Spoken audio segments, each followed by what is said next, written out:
It's the Fellowship of the Geek Show, a weekly podcast about comics, the comic book industry, and other geek pop culture.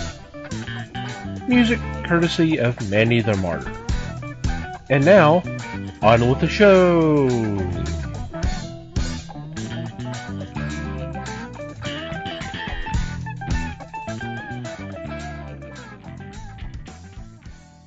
Hey there, everybody.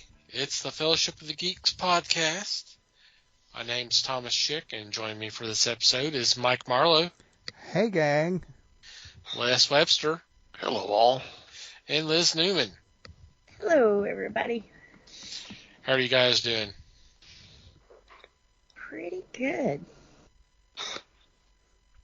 Fine. Hope everybody's doing okay out there. So what's been going on in your corner of the galaxy? Oh, man. I guess our regulars know we missed a week. That was my fault. I'm getting over strep. Yay. She can talk now. This is a plus. I can talk, yes. Doing a lot better until I get hot. And then I start coughing. And in Texas right now, it's like the sun is our next door neighbor. We're dying here. So that's not been fun. But I haven't really got a lot done. Other than, cough my ass off like that. I did finish, what did I finish watching?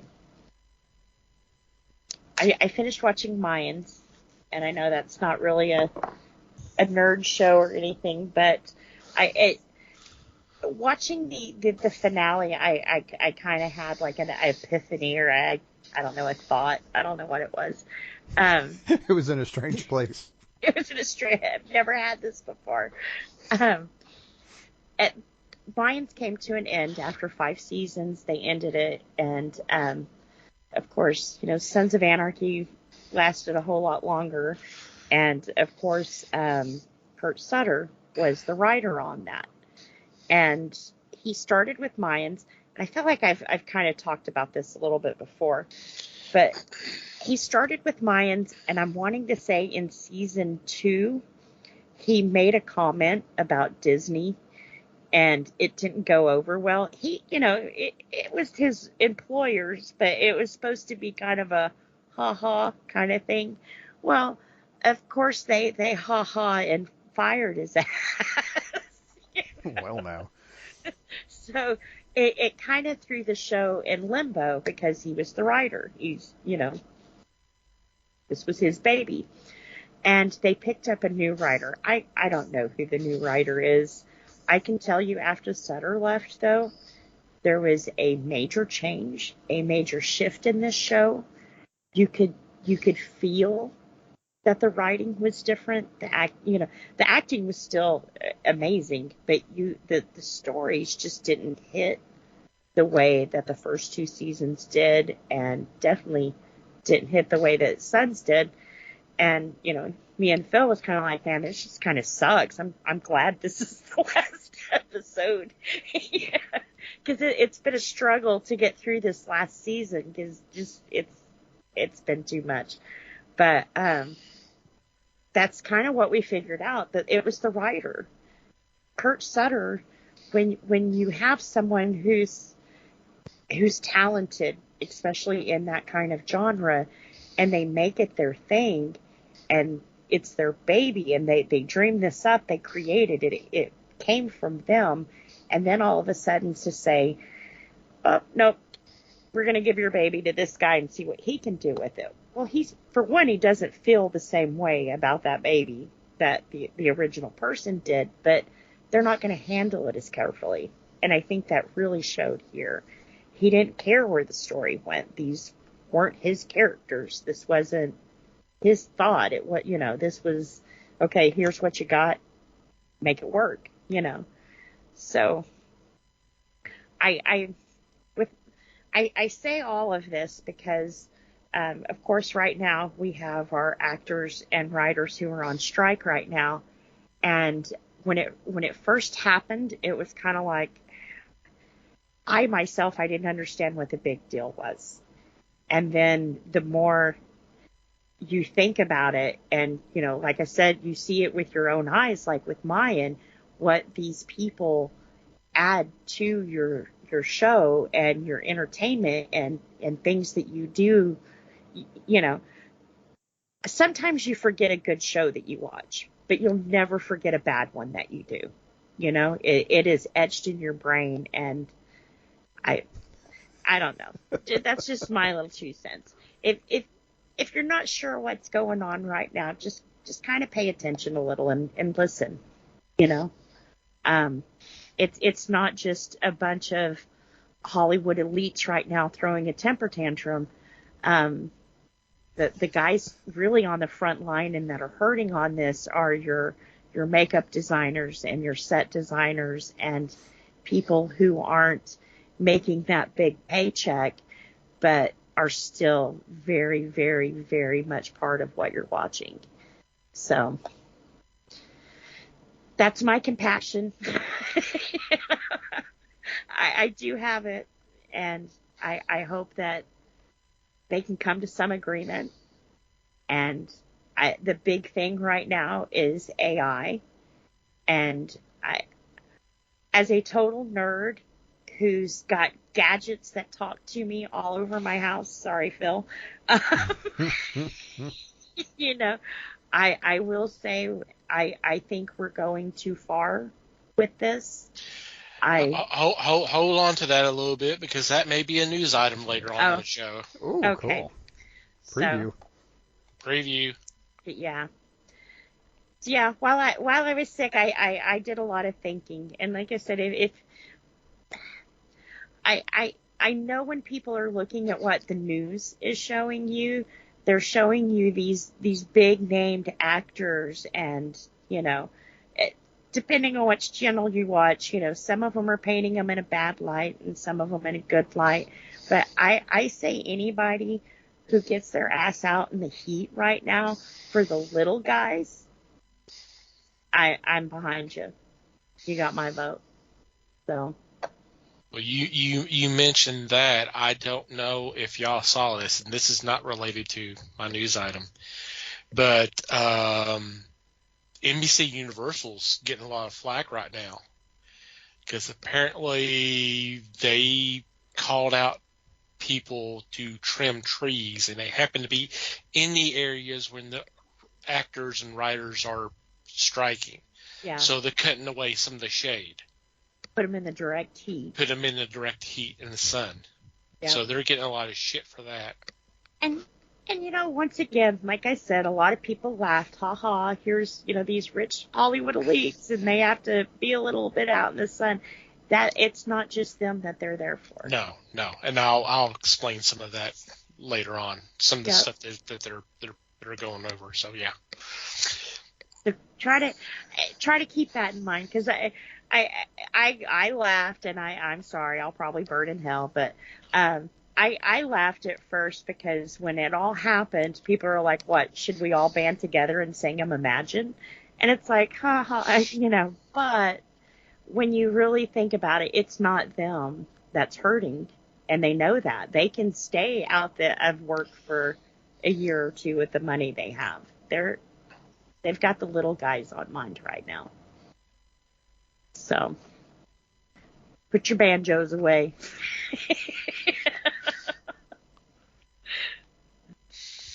Now, one of the things regarding the AI is it's the background actors. That's what's really killing. Yeah. That is definitely the deal breaker regarding AI. There's more to it than just that, but that's one of the issues. Yeah. I kind of want to talk about it, but I kind of don't want to talk about it right now. Oh wait. Because I have thoughts. I've been sick and I have a lot of thoughts. I mean, guys, what do you think? Do you want to hold off and we'll talk about this later, or what? Yeah, we can talk about it when you're done. Let's push it to the news. Okay. Because it's a very complex issue. Uh, we'll talk about it later. So, all right. Anything else? No, I watched a bunch of corny B movies, but nothing really. Well, Killer Clowns, but that's always a hit. That's a rewatch for you, though. Always, yep. When there's nothing else on, I turn it on over there. I even had to pay for a new subscription to watch it. Oh, Lord. I'll cancel, when the trial's over. I thought it was on Prime. It was, but now it's not. Okay. They moved it. I'll find out and let you know. Okay. But they have a 7-day free trial, and then whatever channel it is like $3 a month or whatever. Yeah. Yeah. Well, all right then. I'll jump into my B movies Okay. while we're here. MGM Plus. MGM Plus. Cool. Good to know. Good to know. Yep. So since we had 2 weeks off, I watched 2 B movies.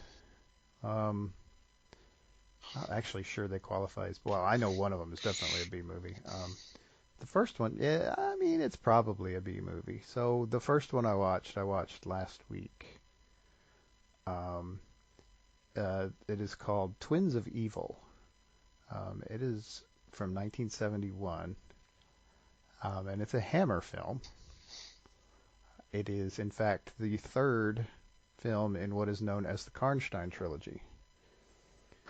All 3 of those movies are loosely based on the novel or novella Carmilla by Sheridan LeVanu, which is I don't want to say early, but it's a relatively well known in vampire circles.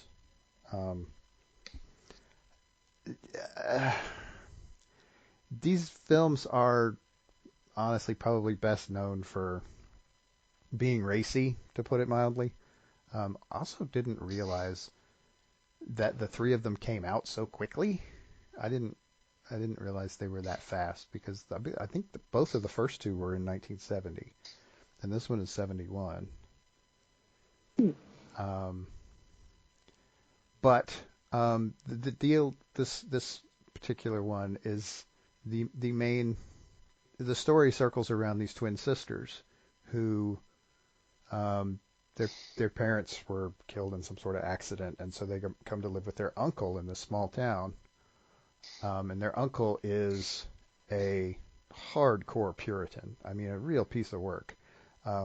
Delightfully played, I was surprised to find out, by Peter Cushing. Oh. This is like the closest I've seen to Peter Cushing playing a bad guy. And man, he's just as good at that as he is at the other stuff. So he is just an over the top Puritan hard ass.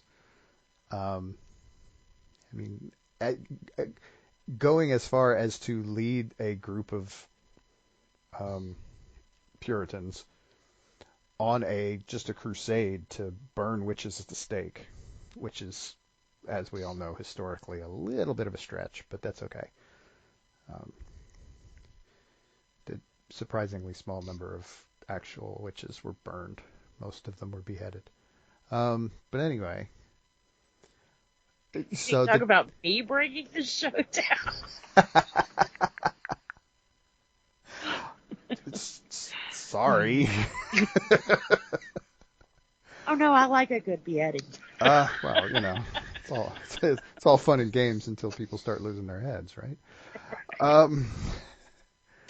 So what happens is they're these twin sisters. They're, I don't know, supposed to be like 16 or 17 because they get enrolled in the local school, and hilarity ensues there. And one of them is, of course, this really, really sweet, nice girl, and the other one has like this dark streak. And the one with the dark streak gets herself affiliated with the local Count Karnstein, not surprisingly, who manages to fool around and get himself turned into a vampire at some point, fairly early in the movie. And it gets rough from there. And then, of course, since you've got twins, you get a couple of different cases of mistaken identity. Hint, not everybody survives the end of this movie, not surprisingly. Generally speaking, I'm not going to go into get too spoilery about the end, but generally speaking, it's okay. Partly, I thought it was worth talking about because, one, it's fairly novel in that the Karnstein trilogy films are all fairly novel. Also, Peter Cushing. It's funny because he kind of carries the movie for like the first half, although he is clearly not the good guy in the movie. I mean, he's not the villain either, but he's not the hero in any way, shape, or form in this film. So in that regard, it was interesting. Otherwise, it's a fairly mediocre Hammer flick. I mean, these let's see. The first one was The Vampire Lovers, and the second one was Lust for a Vampire. All of these movies have alternate titles because that's just not unusual back then. When stuff starts floating off into Europe and when it shows up in the U.S. and stuff like that. It's funny because, I mean, one, there's, I mean, especially The Vampire Lovers, there's more than a hint of lesbian stuff going on in that movie. I find it interesting that under normal circumstances in other series, Hammer films tended to get more racy as they went along. Not so with the Karnstein trilogy. It actually gets less racy as you go along. So there's not a lot of nudity in Twins of Evil. Surprisingly, I was actually surprised at how little nudity there was, which was less than there was in Lust for the Vampire, and there was a ton of it in The Vampire Lovers. But so I guess in that regard, it's interesting. And they're Hammer films, and they're not terrible films in general. The quality does tend to decline a bit, but that's not unusual for any series of movies. Overall, it's probably worth watching. I don't know that you even have to watch them. You don't necessarily have to watch the three of them in order. They're probably individually all kind of worth watching, I mean, even just as artifacts of Hammer films. So, there you go. The second one, I watched this. I just finished it up the other night. And here we get with the title thing again. It's listed on Amazon Prime. Oh, by the way, I believe you can now get all three of the Karnstein movies on Tubi. Twins of Evil is definitely there. I think the only one I'm not sure about is Vampire Lovers. And it was there at one point. I just haven't looked to see if it's there recently. So I watched. It's called this. My other movie is listed as Track of the Vampire on Prime. I think the title it's better known as is Bloodbath. This is from 1966, and this is an AIP. This is American International Pictures. This is very much Roger Corman adjacent. This has several people that work with Corman a lot at the time. The directors, the writers, several of the actors. This is basically it's an American movie, but it's allegedly set. It's hinted to be Italian, although there's not really that much evidence that it's Italian. Anyway, I think it's just supposed to be exotic, and some of the names are vaguely Italian sounding. It's the story of essentially it's the story of the painter, the crazy painter who lives in the clock tower in this town. And it although it's a little vague about that at the beginning. Sort of starts off more as a vampire story. There's a vampire running around killing women. It eventually comes out, and it's like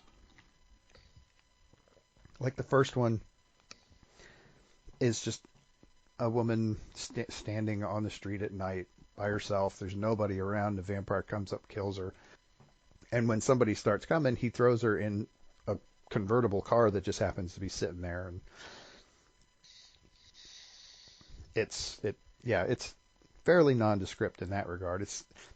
There's a lot of, I mean, the vampire, apparently part of the deal is he has to chase them on foot, his victims.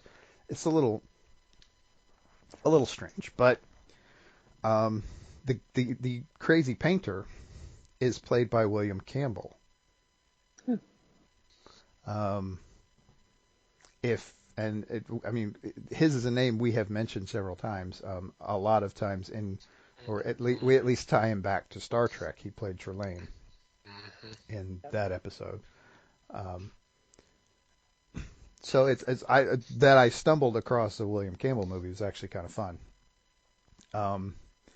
There's a group of artists that hang out in a cafe or bar or whatever it is, and they're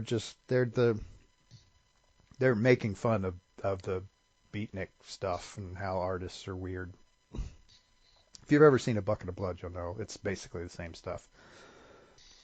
And honestly, some of the same guys. Jonathan Hayes is in it. Sid Haig is in this movie. He's one of the artists. Very young Sid Haig, which is kind of cool to see. But eventually, what turns out is that the crazy painter is like the last scion of a family who several generations back the artist was. Oh, now I'm not remembering how he was killed. He was either crucified or burned at the stake. I forget which, because he pissed off the wrong woman.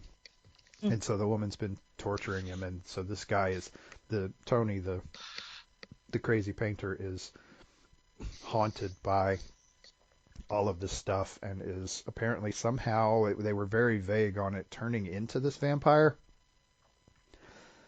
And he's actually kind of got a girlfriend too. And she looks a lot like the woman who had his ancestor killed. I think part of what makes this movie feel Italian is, for one, the crazy painters, they call him Tony, but his name is Antonio. But also, this movie tends to follow a very loose plot structure, we'll say. Which is not unlike some Italian films that I've seen in the past. So it's interesting. It's black and white. It's 1966. And William Campbell does a really nice job with it. So it's kind of cool to watch. There's not a ton of special effects. There's a lot of panning away. The coolest special effects in the movie are probably the end scene, and I'm not going to spoil that because it's actually really interesting what they did in that. Like I said, I described the painter as crazy, right? So keep that in mind when you're watching the end scene. But yeah, it's actually pretty good. I probably liked it better than Twins of Evil, so I would definitely recommend it. It's on Prime. It's listed, like I said, it's listed as Track of the Vampire, though it's better known as Bloodbath. And for the record, Vampire Lovers is still on Tubi as of right now. Okay, cool. So all three of them are on Tubi now. They just added Twins of Evil recently, like in the last month or so. So I don't know if that was intentional or if it's just coincidence that they finally got them all. Yeah, who knows?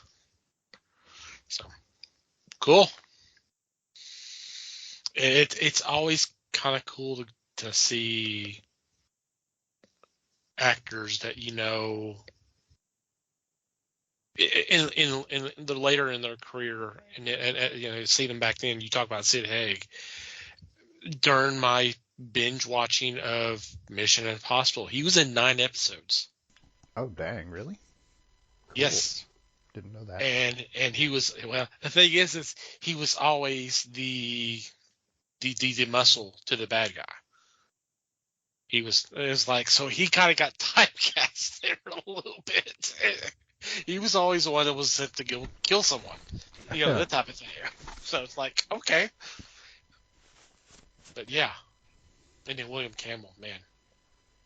I've seen him in a couple of, what was it? Is it Dementia 13? Isn't that one of those? It's one of the horror films that's always on the sets that are, because they're public domain. Oh, right, public domain, yeah. Yeah. And a couple of other things. I've seen bits and pieces of it. I like William Campbell. I think he was kind of underrated as an actor. But yeah, I mean, he was great as Trelane. He was great as Captain Koloth on the episode Trouble with Tribbles. Mm-hmm. Really, really good actor. Yep, he's pretty good in this too. So. Cool. All right. Yeah.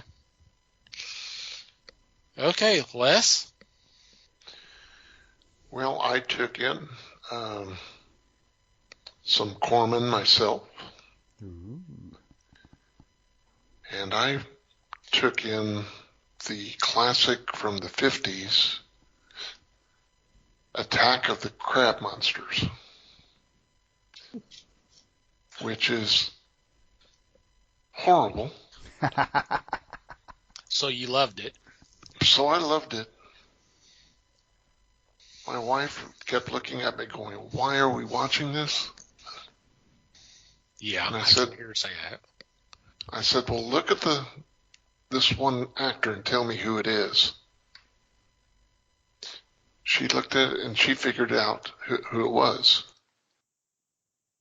It was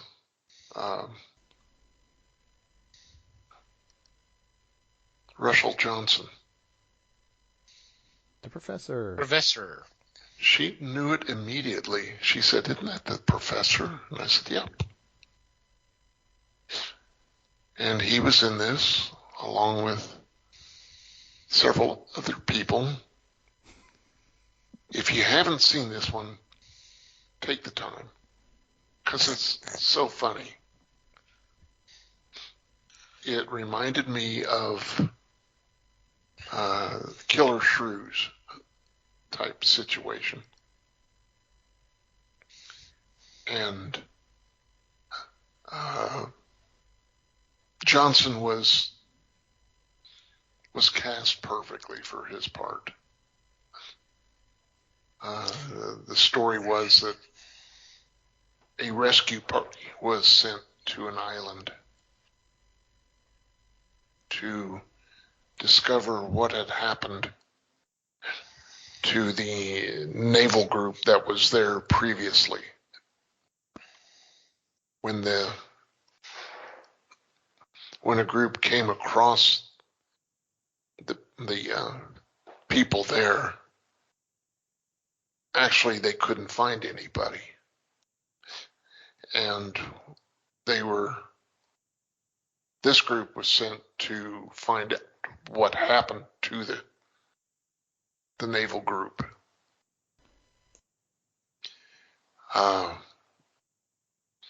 What happened to them, of course, was they were attacked by a giant crab. When the crab would devour you, all of a sudden he could take on your voice inflections and the like. So he was able to talk to the other members of this group and lure them into various positions. Give them points for originality. Yeah. At least the shrews didn't talk to the people, but I like that idea. Yeah.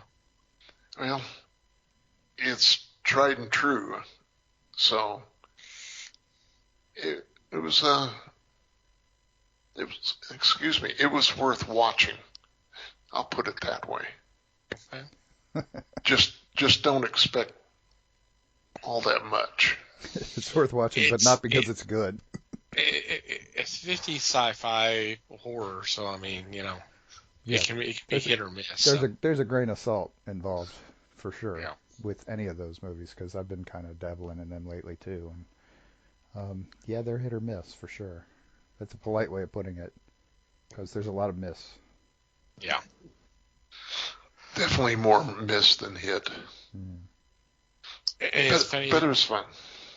That's cool. Yeah. Go ahead.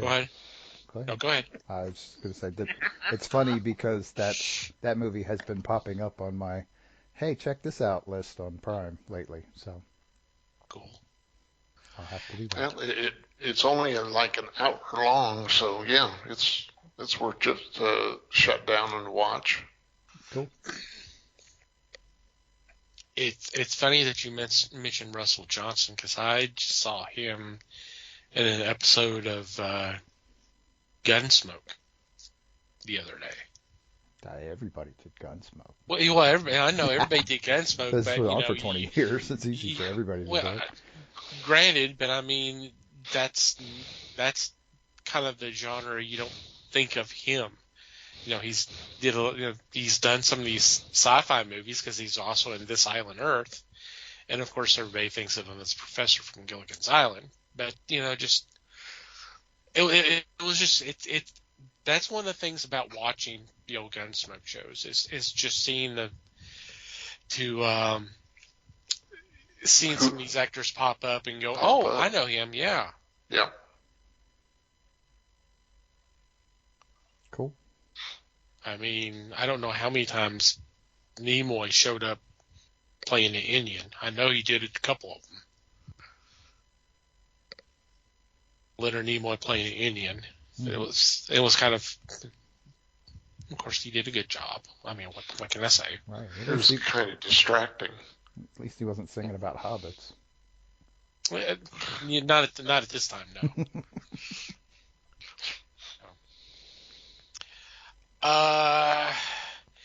Well, for me, it's kind of a pish-posh of different stuff. Like I said, I've been kind of watching some of the old Gunsmokes.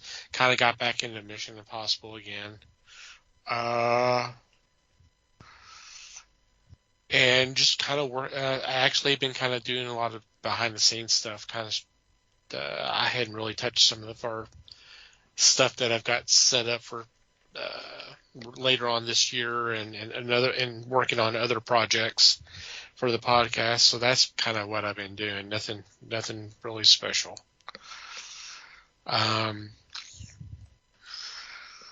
So I mean that's pretty much it. All right, before we get into this week's fun stuff, I do want to point out that we do have a Discord. I don't know if we mentioned it earlier, but it is open for anybody to join us. We post a lot of news items, stuff for discussion, stuff that we'll chuckle at. Like tonight, we've been posting a lot of music videos, kind of making ourselves chuckle. It's free to sign up. The app is free on any app store. We do have open invitation on our website, www.thefellowshipofthegeeks.net. So you click on that and sign up. And if you want to hang out with us, there's usually two or three of us hanging out on the website all the time. So just come join us. Join the fun. Yeah. Yeah. We amuse ourselves. Mm-hmm. You like us. I don't know if that's such a good idea, but you know. Okay. I'm going to say that too often. Yeah, no kidding. Yeah. It is that time again. We are doing another casting call. And if this is your first time listening to us, or you've only been listening to us for a short period of time, we do one about every other month. I come up with some kind of scenario. More times than not, it's comic book related, but it's either maybe continuing a TV series that was canceled, or continuing a movie franchise, or come up with something new, like we did for this week's. And I come up with a list of characters, and I throw it out to the guys, and we just make our casting decisions, and we'll have it out for everybody to peruse and say yay or nay. And the thing that we always talk about it every time we do one of these is, it's like, you come up with your ideas, and then someone comes and says what their choice is, and you go, damn, why didn't I think about him or her? It's kind of cool to see where each one of us direction each one of us kind of go. So for this time, I'm continuing the late 70s superhero run by having a Captain America and the Falcon TV series. So it probably wouldn't be on CBS, because they were going, hey, we don't want to be known as a superhero channel, so it probably wouldn't be on there. So who knows? Yeah, they're a loss. So let's go ahead and start casting our show. Who would like to go first? I don't mind going first. We've noticed Okay. that about you. I like to get it out of the way, so then I can hear Okay. the good ones. Oh, whatever. Okay, yeah. Right. Okay. All right. So we were given 1979. And little thought process behind what I did. Usually when we're given a year like that, I have to do like 1979 TV shows, and I usually find my actors and narrow it down from there. So, Captain America was actually my last to cast, because I wanted him to be someone good, and the boy next door that was kind of, thin, frail, not a big super monster or anything, that they made him into. So my first choice was David Cassidy. Okay. That's an interesting choice. Can't kick their ass, he'll woo them. Because he the one in the Hardy Boys TV show too? Was that David or was that Sean? I can never remember. I can never keep them separate. I think it was Sean. Wasn't David the Partridge Family? David was the Partridge Family. Okay. Yeah, I think Sean was Hardy Boys. Okay. Like I said, I can't keep them straight. I may be wrong, but that's kind of what I'm thinking. Too many Cassidys. They all look alike, Yeah, I know. Yeah, I know. But yeah, that's cool. Yeah. Go for the pretty boy. Well, I mean, it's a big name that would draw some eyes that it may not otherwise. Yep. So. Sure. So, all right, who wants to go next? Oh, I'll jump in there. Okay. Because I didn't go quite that right. I mean, I definitely stuck it in 79. But he was not my last to cast, but he was kind of later. I was looking for somebody. I was actually, ironically, I was looking for somebody a little bigger, but who had some dramatic chops. So I chose James Brolin. Okay, I can definitely see that. Another pretty boy, but Yeah, that's understandable. Yeah, I definitely like that one. Yep. As do I. Do you want me to go next, Les, or do you want to go? Oh, go ahead. Okay.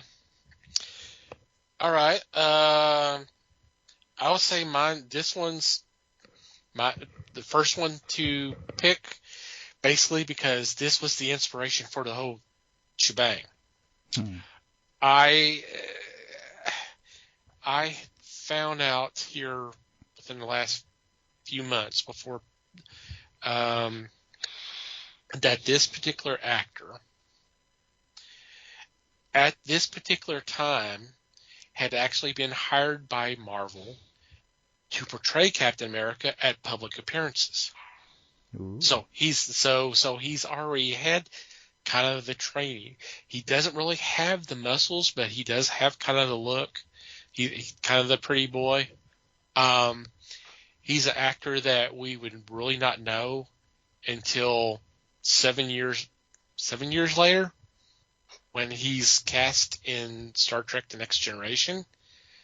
Jonathan Frakes. No shit. No shit, Jonathan Frakes. There's pictures. I think they actually used some of the pictures for a couple of the covers that they did back at the time. Wow. Jonathan Frakes was doing Captain America in New York for public appearances. That's interesting. That's pretty cool. I like that. I do too. That would be interesting. He'd be fairly young for that, but that's okay. Well, I mean, late 20s.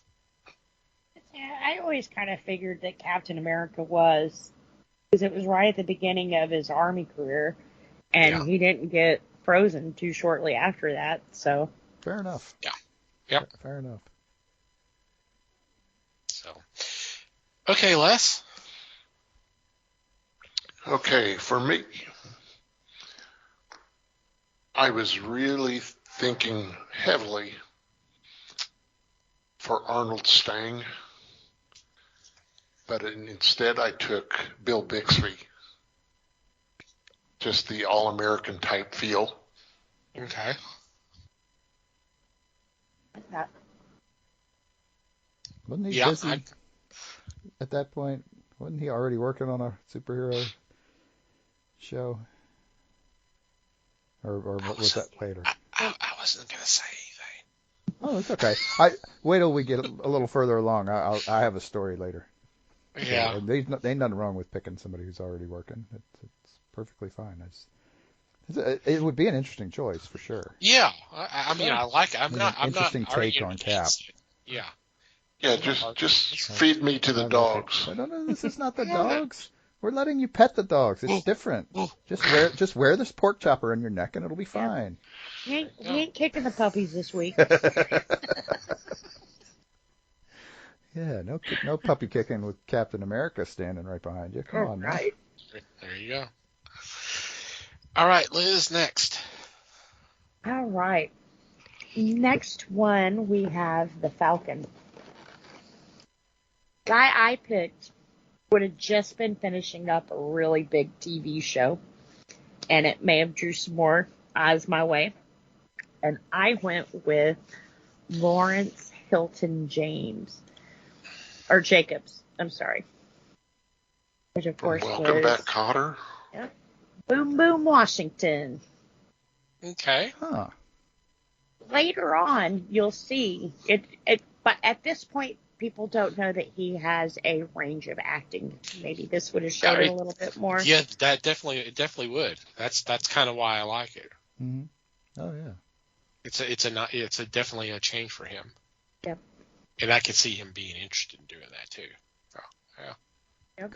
Cool. All righty, Mikey. I went to a different TV show for my choice.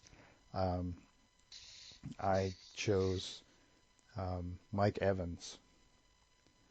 Okay. Who was probably best known, at least in front of the camera, for playing Lionel Jefferson. Yeah. Mm-hmm. Turns out he was a lot more than that. So I thought it would be fun to put him in a pretty prominent role here. There you go. Like Jefferson's Jefferson? Yeah, the Jeffersons, yes. The Jeffersons. Okay. He was the son. It was pulling up a football player for me. Cool. I like that. I do too. I decided to continue the cuteness. Since we're talking about actors who had TV shows, he had a mini-series a couple years earlier. And he's right around the same age as Frakes. I went with LeVar Burton. Oh, yeah. That would be Bluebird fun. in the sky. That would be What he was doing in fun. 79? Huh? He had been in Roots. He'd been in couple of years Roots a couple before, years earlier. like 77, 76, 77, somewhere in there. Yeah. He also has he hadn't quite started reading Rainbow yet. No. I think that came a couple of years later. I think so. Yeah. But Just 83 to 2006. there you go. I like that.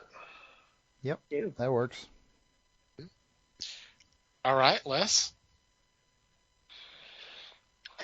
My first choice was Red Fox, but I decided to go with another Star Trek Next Generation character actor, and that was Michael Dorn. Okay. I could definitely see that too. Oh man, big time. Cool. Very nice. Okay, Liz. All right. Have here. The next person we have is Nick Fury. And I kind of see him as the guy in control that controls everything. And I don't know why my mind went immediately to him. But I went to John Hillerman.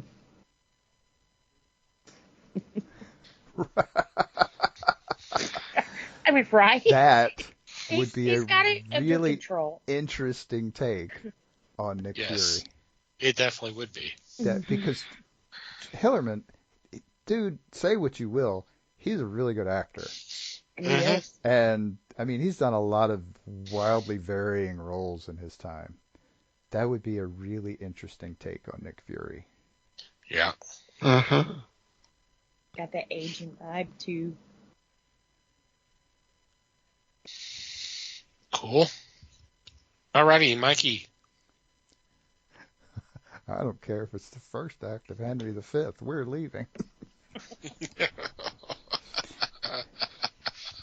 Anyway. Okay. So this is my one with a little bit of a story, because this is both the first and last ones I picked. Because I sat down and started looking at this list, and I basically started the same way Liz did, which I pulled up 1979 TV shows. And one jumped out at me, and I was like, oh crap, that would be perfect. He would be an awesome Nick Fury. This was Hal Linden I thought of. Which is why I wasn't really picking on Les a few minutes ago. But the deal is I kind of decided, I was like thinking about it later, and I was like, he's already in a hit TV series. There's no way we're going to yank him out of the middle of that to do this. So I don't know. And so I started thinking about it, and I had gone through and done all the rest of the picks for this. And was thinking about it later on. I was like, what would happen? Who would I pick if I went the Sam Jackson route and decided, okay, let's do a very different, much more brash. And I started thinking about it, and a couple of names popped into my head, and I was like, oh yeah, okay. And then randomly another name jumped into my head, and I was like, there's why in the world would I ever pick that guy to do this? And then I stopped, and I was like, oh shit, he would be perfect. So my actual pick for Nick Fury is Jim Brown. Okay. Mm-hmm. Yep. I could see it. Though Hal Linden would be a really fun Nick Fury.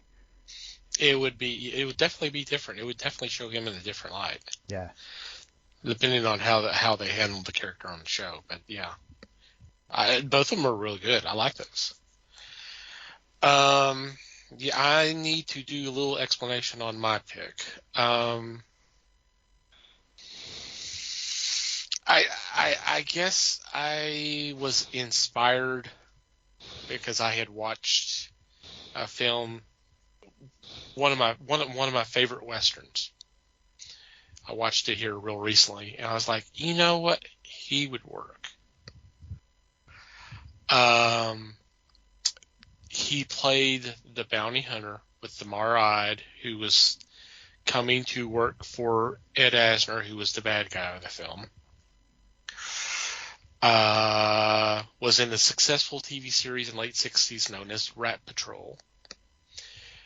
I'm talking about Christopher George. Okay. Cool. Just, with the look and his voice, even in that movie, I'm like, that could work for Nick Fury. Yep. I like it. Nice. Okay, Les. Okay. Nick Fury. My goofy choice was Dave Madden from the Partridge Family. Because he could never control anything. My real choice would have been, who was it? Why can't I read my own writing? This is why I type. Played Quint in Jaws, Robert Shaw. Yeah, Ooh. I went Robert Shaw with him. Oh. That would be interesting. Yeah. Definitely. I like that. Very interesting. Okay. Next, Liz. Right. You guys have all picked your Star Trek guy. Now it's my turn. Cool. The next one on the list, we have Sharon Carter. I had a young Captain America, so I kind of went with a young Sharon Carter too. And I went with Kate Milgrew. Oh, wow. Mrs. Columbo? Yep. Columbo. Huh. Very interesting choice. That's good. She's Mhm. good. Yeah, she is. She's another one who's had a range. Mm-hmm.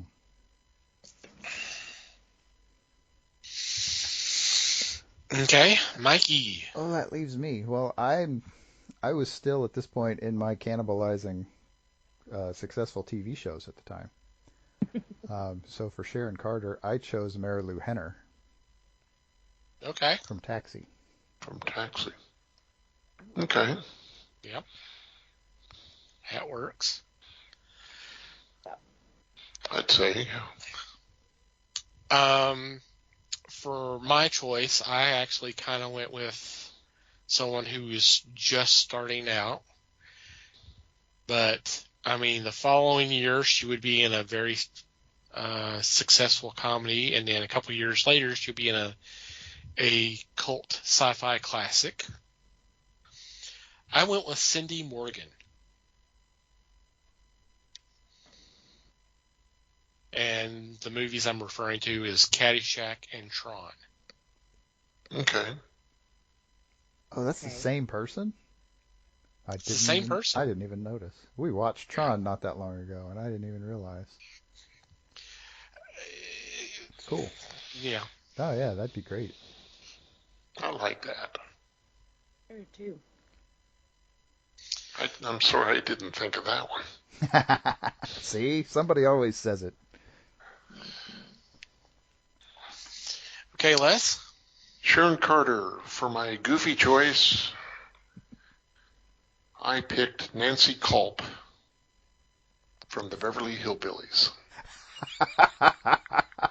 Wow. For my serious actress, I went Deborah Carr. Ooh. She's just done so much. Ooh-hoo-hoo-hoo. Interesting. Cool. Very nice. I like that. All right, Liz. All right. This one I didn't know too much of. And when you look up 1979 vampire, you know who you come up with? Frank Langella? Frank Langella. He is my Baron Blood / John Falsworth. You could make you could do like a special guest star kind of thing. That'd be kind of corny hook that worked back in the 80s, right? We're just going to leave Police Squad out of that one, but okay. Yeah. Hell yeah. And honestly, if you haven't seen that version of Dracula, it's interesting. I mean, it's not fantastically good, but it's interesting. Yeah. He's Since good. I'm watching. Yeah. Langella's really good in Yeah. it. Langella's good in anything, but It's an amazing cast, but it's been so long I can't remember how good or bad it was. yeah, I remember thinking, yeah, it was an amazing cast, and it really should have been a better movie for that. But Yeah. anyway, make your own judgments, people. Mm-hmm. Dracula, 1979.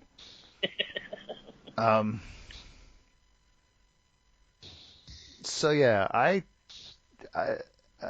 it had been a while since I had seen anything with Baron Blood, so I had to do a few image searches to figure out where I was going with this one, and I decided that the voice was probably more important than the body type or the look, because it looked like there was going to be a lot of makeup involved no matter what you did. So I went with somebody who has a really distinctive voice, and also is a really damn good actor in his own right. I chose Malcolm McDowell. Nice. I like that. I do too. For me, I felt the way they would have handled this character is not so much in the costume or anything like that. A little bit more of a regular human appearance. And so I kind of did some looking around, and I picked one of my favorites, who unfortunately has been gone for so long. Matter of fact, he's been gone 30 years. But I just love everything he's been in. He was in Logan's Run. He was in the first version of Dune. He was in The Hunt for Red October, and I can keep on and on and on. I went with Richard Jordan. Mm-hmm. Cool. Yeah, somebody that's probably not well known, but such a good actor. But when you see him and go, I Right. know. One of those guys Yeah. that you see his face and go, oh yeah, I know who that is. Yeah. Yep. We do a lot of those here too. Yeah. Okay, Les. Goofy and serious. Goofy. Gail Gordon.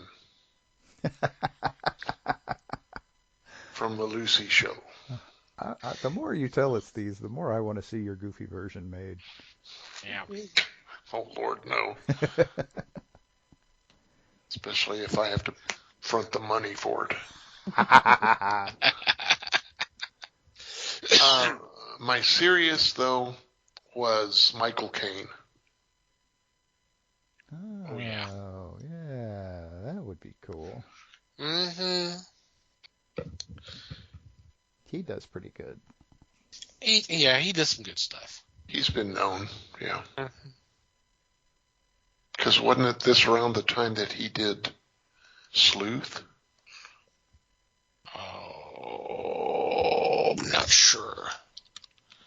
Maybe been a little bit earlier, but I'm not sure. I can't. That's okay.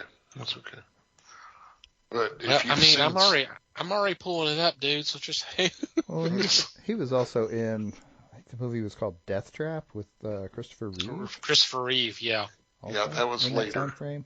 Somewhere it was within a It's few in about years. that. Yeah. A few years later. Sleuth was such a good movie. It is such a good movie. It is. Okay, and we're talking about the 70s, not the 2007 version, because he's in both. Correct. Oh, is he? Cool. Yeah. He had the writer's part in the second one. He played the I'm Laurence Olivier's part in the remake. Yeah. Okay, cool. Sleuth was 72. Okay. So around this time period would be like Beyond the Poseidon Adventure, or Dressed to Kill, or The Hand. That's actually a couple years later. Death Trap was 82. But I mean, he's done some great stuff. Then he's done Jaws 4, so you know. Which he admitted he did it for the money. Right. So. We all have our crosses to bear, you know. Yes, right. Okay, next, Liz. All right. The next one we have is Dr. Faustus. Faustus. I can't even say it when you correct me. Faustus. Faustus. You got it. Be gone by next week, but you got it now. That's good. Because you won't need it next week. Right. So that's okay. It's cool. Right.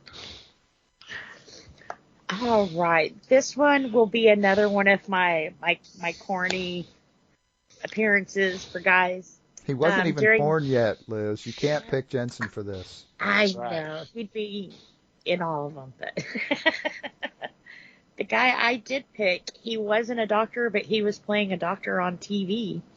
And I picked Jack Klugman, better known as Quincy. Plugman? Yeah. Oh. Plugman. Yeah. There you go. That's, That would be interesting. that would be really interesting. Very interesting. Okay, Mikey. Oh, it's my turn, right?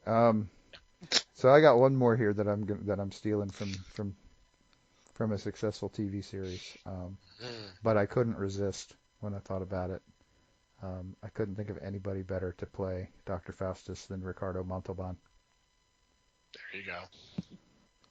There you go. And what does his assistant say? The plane, boss, the plane. Very good. And it's so funny that you picked Ricardo Montalban. Because you picked Hervé Villechaize for this? Nope. Okay. I picked that too. Hervé Villechaize. Okay. That's his real name. Who played King Faustus in... I'm blanking on the name of the movie now. One of my favorite movies. Forbidden Zone. Yep. Never mind. Sorry. Major tangent okay. there. That's okay. That's okay. That's all right. I went with Leonard Nimoy. Oh, that could have been awesome, too. That would have been. He would have just chewed it up. Oh, man, I hope so. That would be fun. Mm-hmm. and then spit it out. We can only hope. Yeah. Alrighty. Les? For me, this was... Funny one was Orson Welles. Because he's done comedy. He did Casino Royale for a start. And for my heavy one, I would have gone with Raymond Burr. Nice. Yeah. I don't know. You could put Orson Welles in the heavy version, too, honestly. Right. Honestly, Easily. either one, yeah. Yeah. But yeah, Raymond Burr. Dang. That would be fun. The only other one I could think of was the... I can't even think of that. Oh well, just move along. Nothing to see here. Well, if you thought he was funny in Casino Royale, you should see him in the outtakes for the Paul Masson commercials. Oh yeah, I'm sure. Oh God, have you seen those? I think so. It's been a while. Yeah. Yeah. With him being so drunk, he can't say the lines at all. Mm-hmm. I mean, it's sad, but I mean, it's funny too. Okay. All right, last one, Liz. All right. My last one is Red Skull. Skull. I just can't talk tonight. The problem's not you mispronouncing things. It's just the not I can't talk. tongue tied. This one's gonna be a lot of makeup because who he is, but so my main concern was finding like someone who could fill out the body and have the acting, but also a pretty big badass. So I would have dragged my guy away from Grasshoppers, and I picked David Carradine. Okay. That's I would never thought of that. Yeah, I didn't either. That's cool. Yeah. Alrighty, Mikey. Okay, so I didn't think about kicking ass. I thought about finding a guy with a German accent who could act. Yeah. Hey, it's just a different take, you know. So I could have went the easy route. No, I'm kidding. Oh yeah, I totally cheated on this because I chose Klaus Kinski, so it's entirely a cheat. Klaus. Cool. Okay. For mine, I went with someone. He hadn't been around yet. He would start up about another year or so. But man, such a great career, and he's played bad guys, and some unlikable characters, and facially, it would work. Kurtwood Smith. Oh, wow, that's Red. interesting. Mm-hmm. I'd buy that for $1. And ladies Peter and gentlemen, we have a winner. It made it for another week. Mm-hmm. I really enjoyed him as Red. I liked him in Rambo and stuff too, but And in RoboCop? and in RoboCop. Mm. Yeah, no, that's cool. Others. Yep. Alrighty, Les. My serious one for this is Laurence Olivier. Oh, wow. Wow. That would be a hell of a thing. Mm-hmm. And Mike. in a good way. And my goofy one, excuse me, to offset Arnold Stang as Captain America is Bob Denver. Him and my Captain America could have got together and sang. Oh no, you're talking. No, not John Denver. Okay. Bob Denver. Gilligan. Gilligan. Yeah. Or Dobie. Or Dobie. Very good. Yeah. Alrighty. Interesting. I like that. That is another casting call done, and once again, some really awesome picks. Even the goofy ones were pretty good. Were really good. I want to see that movie. Mm-hmm. Or TV series. But well, I mean, it could be a movie. We can turn it. We can change it. Hell yeah. Just do a 2-hour pilot. figure out what to do with that afterwards. Yeah. And something I'd like for our audience to think about is send us your list. Yeah, definitely would Yeah. like to hear that. Great excuse to join the Discord and tell us what you think. Yep, we do have a feedback section in our Discord. You can post all your stuff there. We would love to hear your cast and call. We would. All right, that was I like that. I was a little concerned how that would go, but that was great. That was great, guys. So 2 more left in the year, and next the one in September is going to be really interesting. But I'll give you a tease for the one for December. The one for November is going to be. I had the hardest but most fun doing the one for November. So, how's that for a tease? So now I want to do it. Stay tuned for that. I'm pretty sure we can swing you an invitation, Les. Yeah, we could probably. Maybe we'll see.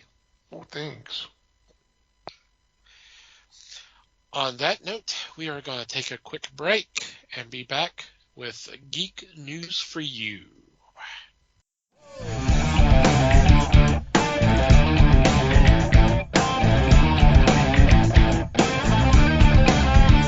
And we're back, and it's time for Geek News for You. In this segment, we bring a couple of news items to the table for discussion. This week, it's Mikey and me. And Mikey, would you like to lead off? Oh gosh, yes. I have kind of 2 little ones. Okay. So actually, they're both comics related. I don't know if that's weird or not coming from me, but we're doing it anyway. One of them is sort of a I don't know, maybe it's a shameless plug, but we're going to do it anyway. So they're actually both from San Diego Comic-Con. Mm-hmm. So they might actually be a few days old, but that's okay. It's going to be even worse by the time this drops, so it's all good. The first one, this one is from Marvel. And it looks like we're getting a new Punisher. Which is fine and dandy and all. I'm not a huge Punisher fan. I am more interested in another small part of this. And that is that our old buddy David Pepose is writing the new Punisher. Yes. He's going to be working with Dave Wachter on it. But this is awesome for Dave. So... Yeah. And we are. I will say we because I'm assuming, and why the hell not? We are real excited about this. This is a really cool opportunity for him. Letting him basically create a new Punisher. That could be really fun. For sure.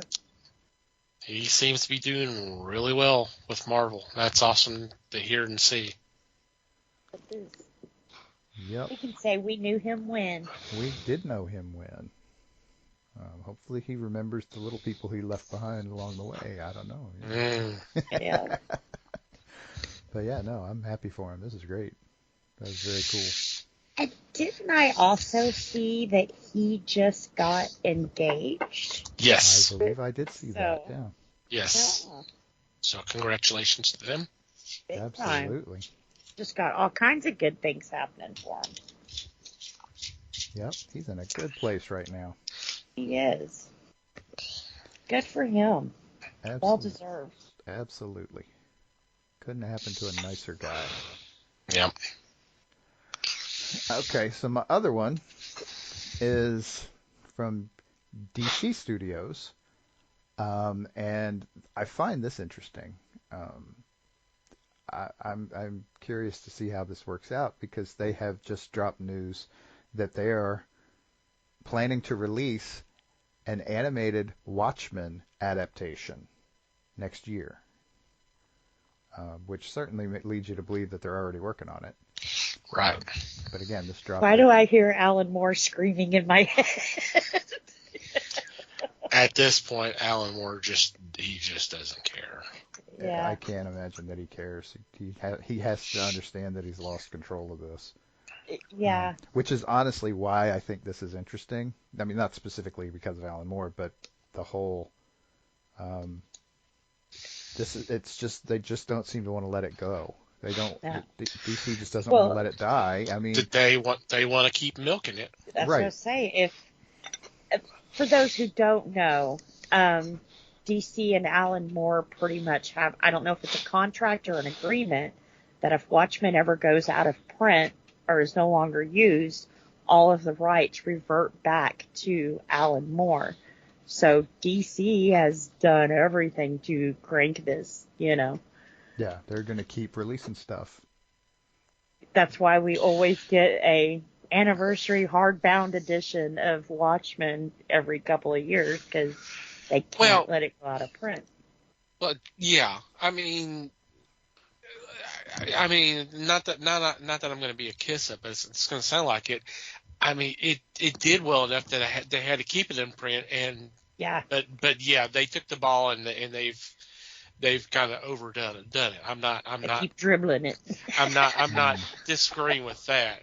Yeah. But it was an unfortunate thing where that was in the contract, and this was just at the beginning of the whole graphic novel thing. Mm-hmm. So when it got collected and put into as a trade, that's when more people got interested in the book, because it was there. And it was so. I mean, so yeah. Do they really need to put out another edition of Watchmen trade again this year? No, they don't have to. There's plenty of them out there, but they will.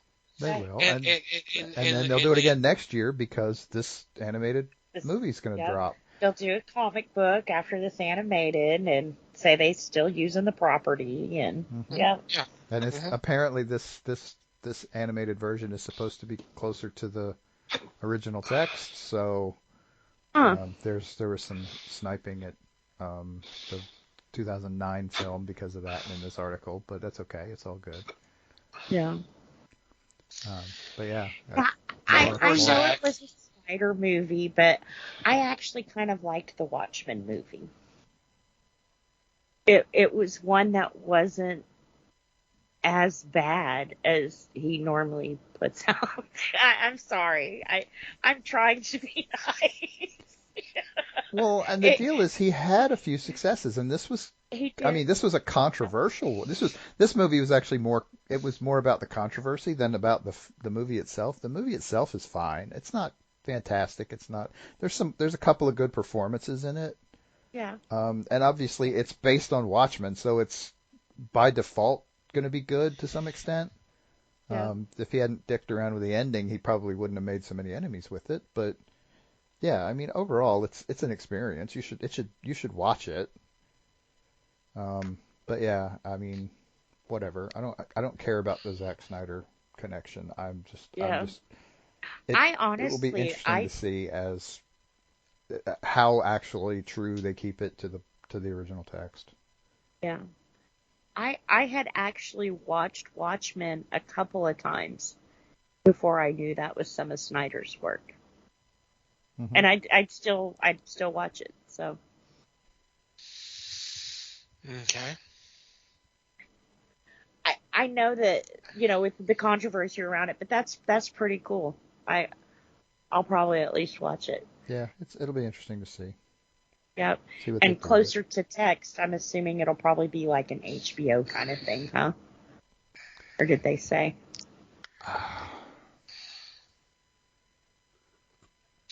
I don't think they went into that much details. Cool. Yeah, because they definitely didn't do. Yeah, they definitely didn't for the Crisis animated film. Yeah. They just said, "Hey, it's coming." Yeah, this article doesn't seem to know. And that's where I have a problem with all this. How does this fit in with the crisis scenario. As I posted before, that's such a large storyline. How are they going to fit all this in? I think that's what we have to look at with Watchmen 2. Yeah, I mean, you kind of have to wonder what the runtime's going to be on on both of them, right? Exactly. I mean, if they're going to be pretty accurate with the crisis, it's got to be a two-parter. Right. I mean, the two books are basically about the same length. Right. I mean, they're essentially 12-issue series. Mm-hmm. Yeah. So. And both of them probably could be two-parters. Absolutely. Easily. Mm-hmm. At least. All right. We've already kind of teased it a little bit at the start of the show. My first article, my original article, was actually talking about how the actors' strike will affect conventions. Because according to some of the guidelines, actors cannot make appearances at openings or festivals. They're also saying conventions. So, but it's a little bit more of a gray area. It's from what I have read, they can do a convention if they're not promoting a current film or any kind of film. If they're just there to do autographs and pictures, they can do that. If they're not promoting anything except for the fact that, hey, I'm here, come see me. Apparently that is okay under the guidelines. But that's still going to affect a lot of conventions because, and some actors have already come out against that. You mentioned Kate Mulgrew. She's tweeted that she's not doing a couple of the Voyager cast reunions as in solidarity with the SAG, and there may be more that will do that. But she can afford to do that, and others can do that too. But but they're trying to be mindful for some actors who, hey, I can't just sit at home, virtually protesting what's going on, that kind of thing, or be out on the streets. I need some kind of income, and they said, hey, this is okay, you can do that. So, because that's the first thing I saw when I started reading some of what are the things they can or cannot do because of the strike. I saw that. I was like, ooh, that's going to hurt. That's going to hurt some conventions because that's their draw. Mm-hmm.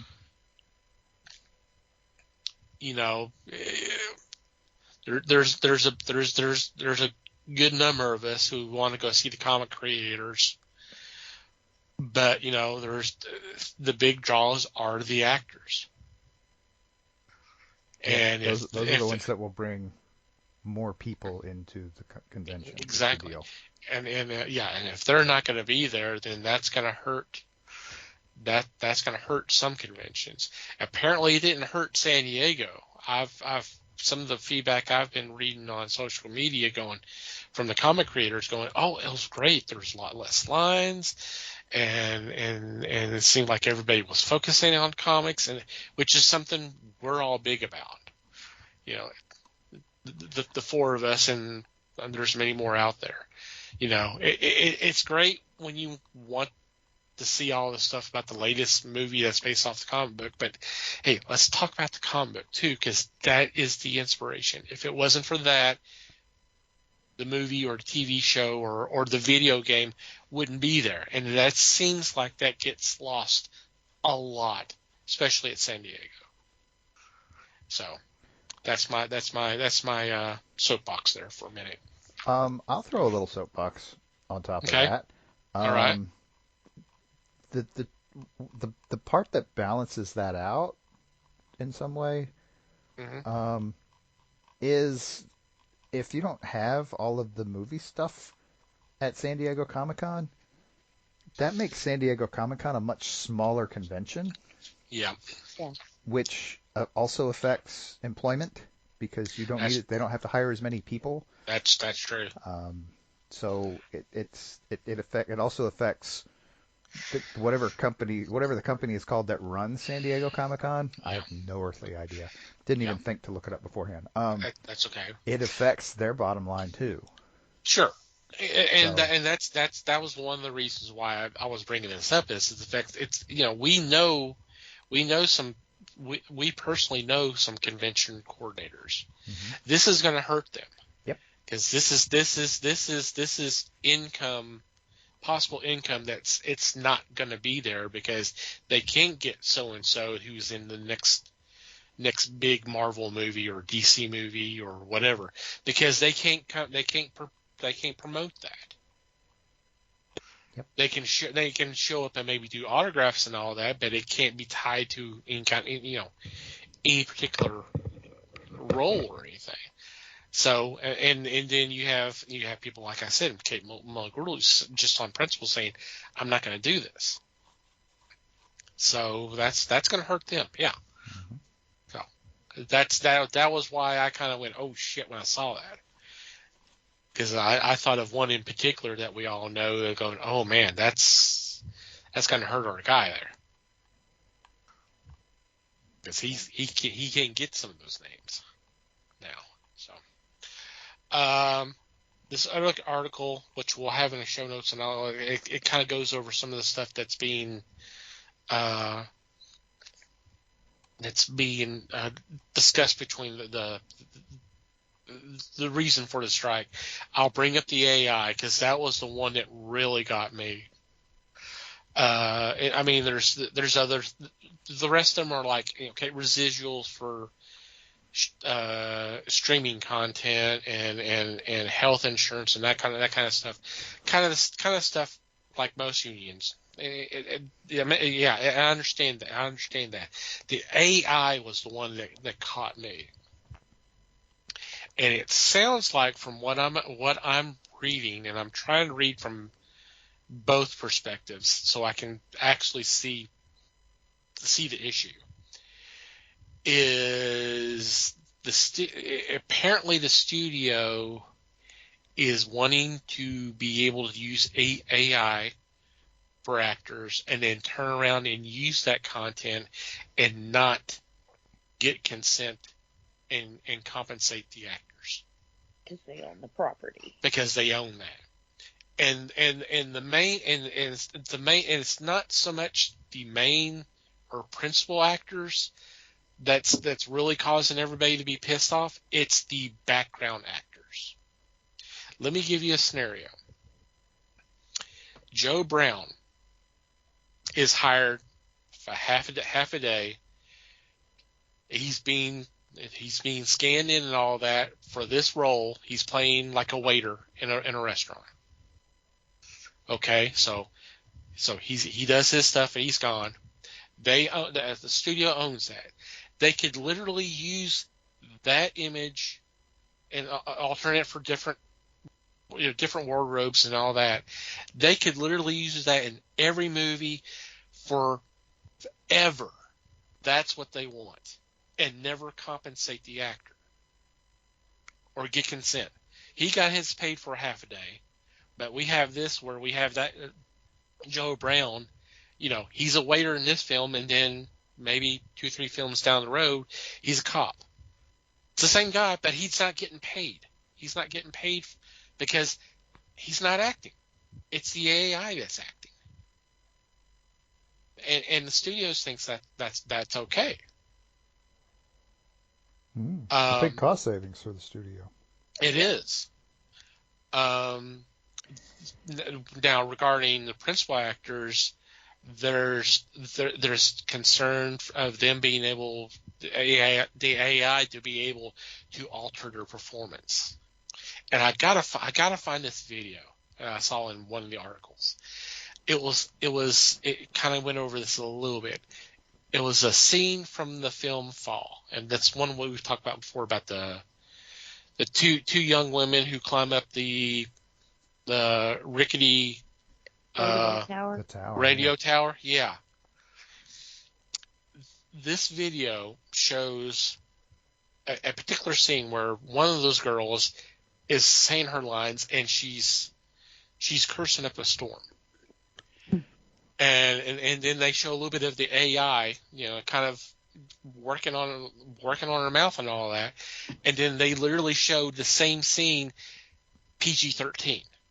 So instead of her saying fucking, fucking, fucking, fucking, fucking, it's freaking, freaking, freaking, freaking, freaking, and it's not dubbed. She's actually saying the words.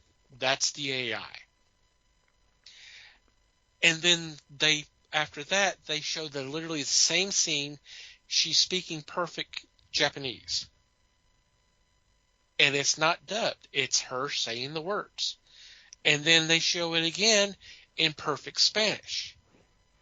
Right, with her mouth. With her mouth saying the words. To an entirely different language. It is not dubbed. Mm-hmm. And I think they're okay with that type of stuff. But what they're concerned about is they've already filmed everything, and they're in an editing room, and the director didn't like how that actor did his performance.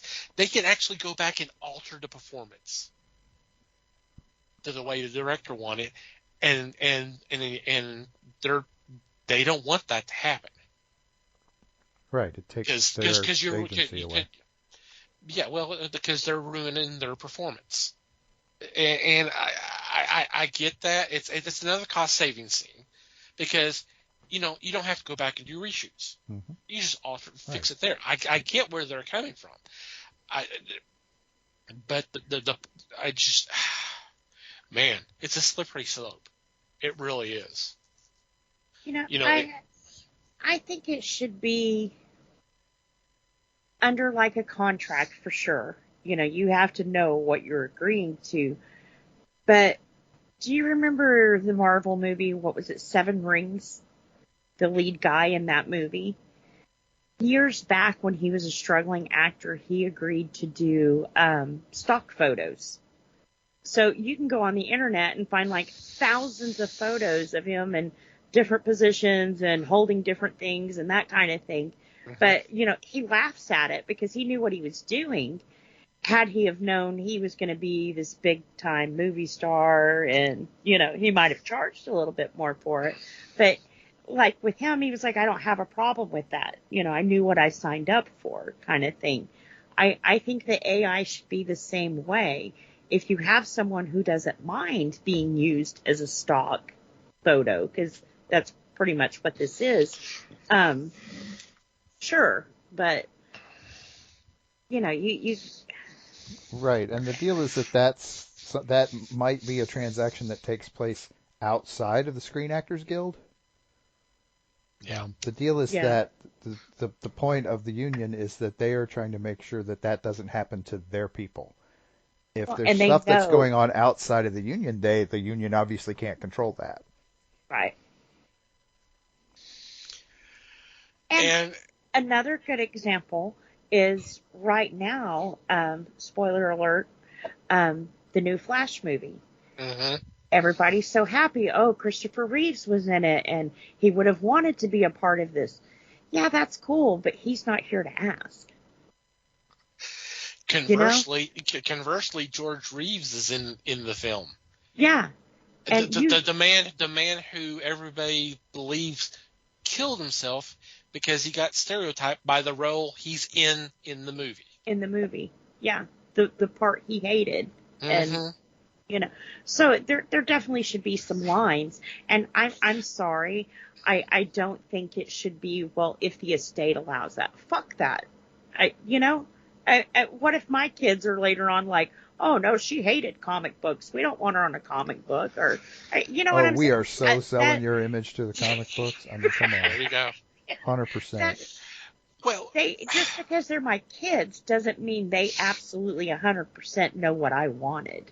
You know, I think especially when you're dealing with people as far back as George Reeves, leave it alone. That's just weird. Tupac showing up on a concert stage, fucking leave it alone. That's too weird. See, you know, Liz, you just clearly don't understand the concept of the multiverse. I mean, come on. Not at all. I'll tell you what, something that totally freaked me out and blew my mind. Drake. I don't listen to the guy. I used to watch him when he was in Degrassi, but that's all I really know about them. But there's a clip on the internet right now of his last concert. He had an AI hologram on stage with him as when he was younger, Drake, and he's reading a book. This hologram AI thing hands him a book, actual book, that Drake then sat down on a couch with and sat there and flipped through the pages and everything else with. How the hell did they get that to do that? We're talking not real shit here that handed him a physical object. How the fuck did you do that?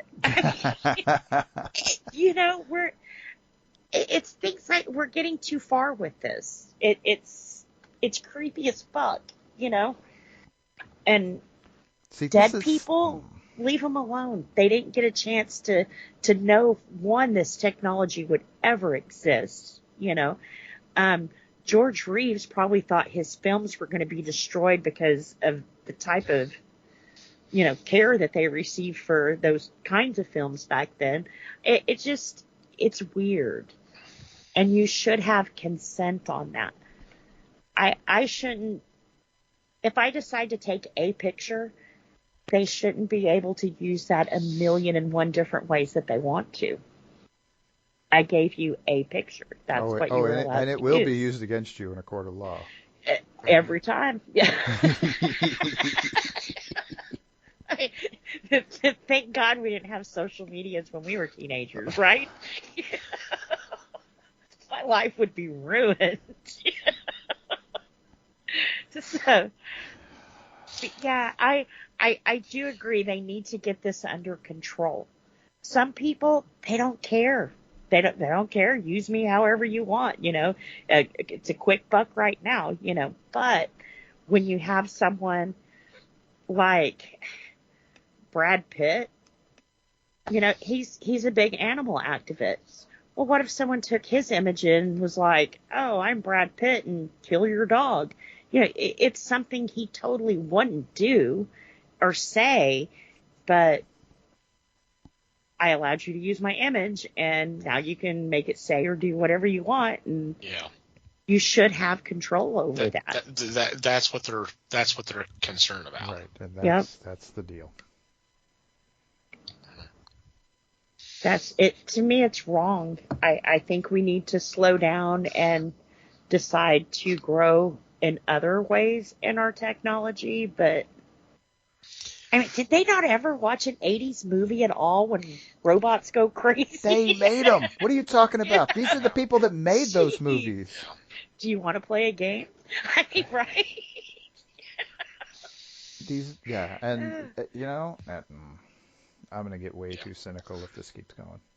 Yeah. It's crazy.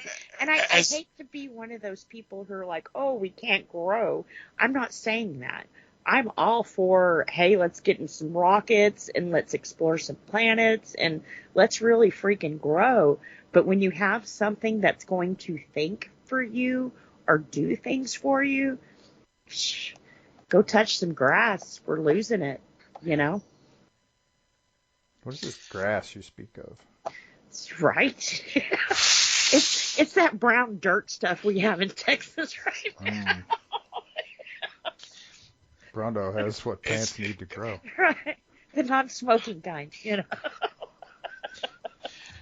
And as it's something on the side, because this whole thing with George Reeves, that trended on Twitter for at least a day. Yeah. Someone tweeted. There you go. It tweeted something to the fact that, little known fact that he's played a bit part in one of the biggest movies of the 20th century and one of the biggest bombs of the 21st century. And they were referring to Gone with the Wind and The Flash. There you go. I was like, wow. So, someone had to turn around and just take a shot at The Flash. But,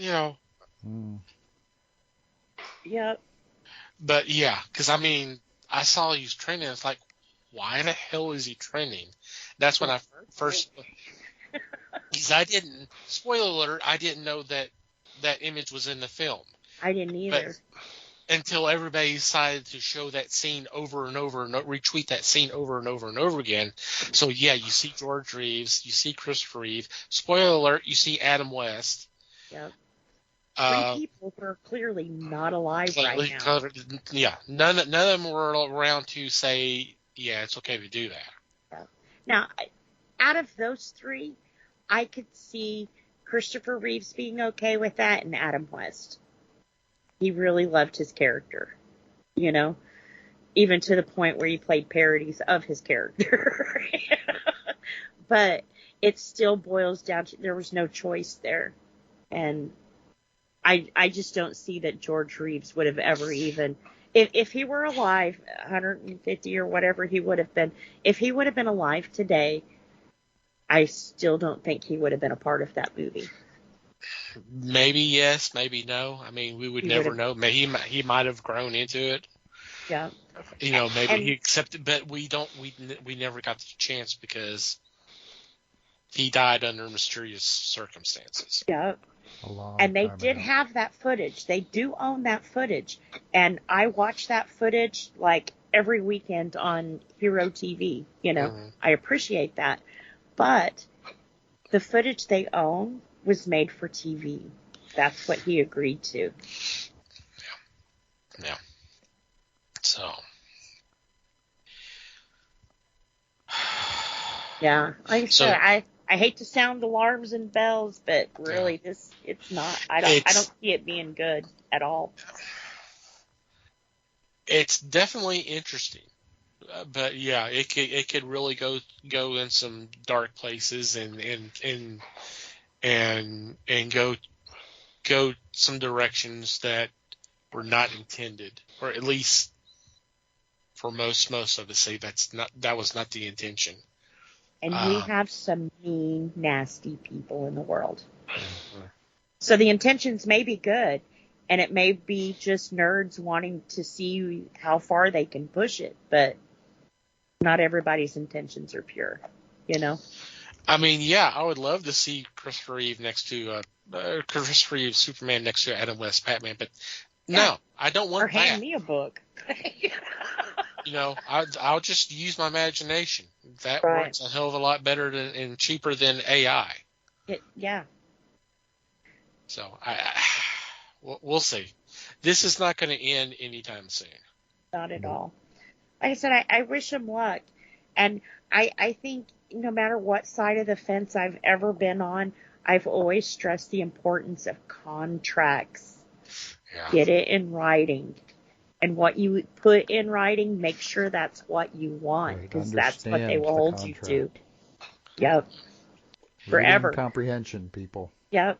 Imagine reading it 100 years from now. Are you going to be happy with that? I will end this on a good note. A24, the studio that brought us everything, everywhere, everything, all the time, they actually agreed with the guild. They signed an agreement. So A24 is going to start producing films, and the union's given the actors the approval to go ahead and be in their films. So there's going to be That's pretty cool. It was funny because I saw that and someone's like, okay, A24 is a small little studio, can do that, but Disney and Fox and all of them, fuck them. So Well, you got too many egos in the room. You got more zeros, just a lot more zeros after the numbers. True. Yep. True. Yeah, but believe me, the ones who used to get the big numbers, they're gonna go to A24 and go, hey, we see eye to eye, so what can I do? Mm-hmm. That's gonna only help them out. So. Mm-hmm. Oh, all right. Another happy note on the strike thing and everything else.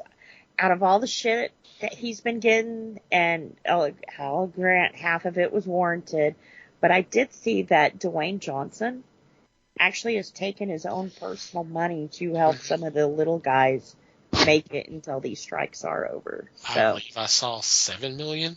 Wasn't that what I saw? Something like that. So kudos to him. Yeah. So, all right. Any special shout outs or mentions this week? No, don't think so. No. I do have one. Just longtime listeners know Madeline Holly Rosen. We've had her on several times. Our thoughts are with her and her family at this time.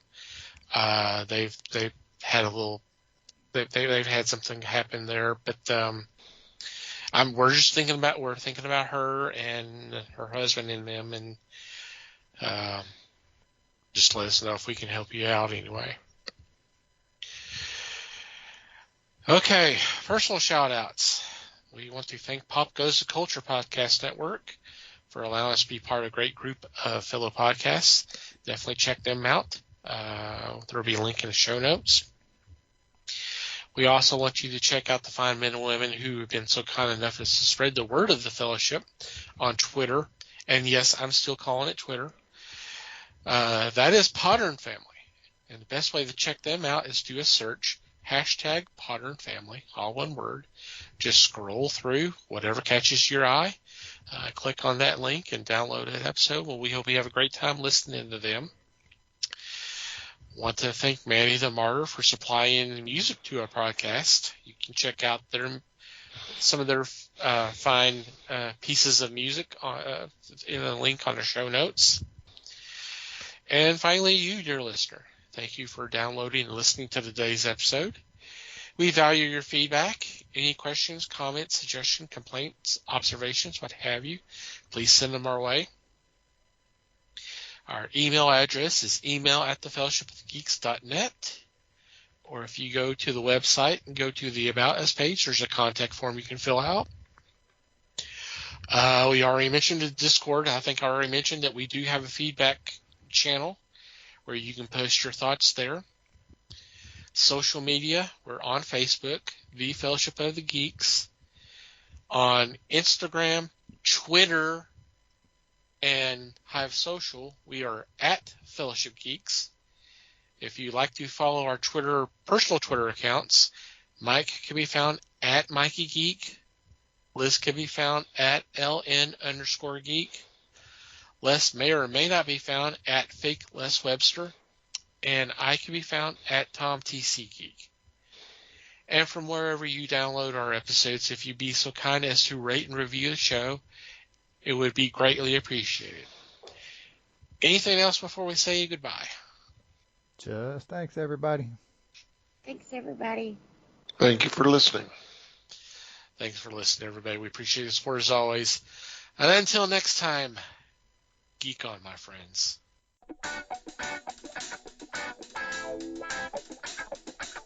We thank you for listening to the show. Comments, suggestions, and questions can be sent to email@thefellowshipofthegeeks.net. You can follow us on Facebook at The Fellowship of the Geeks and on Twitter at Fellowship Geeks. Until next time,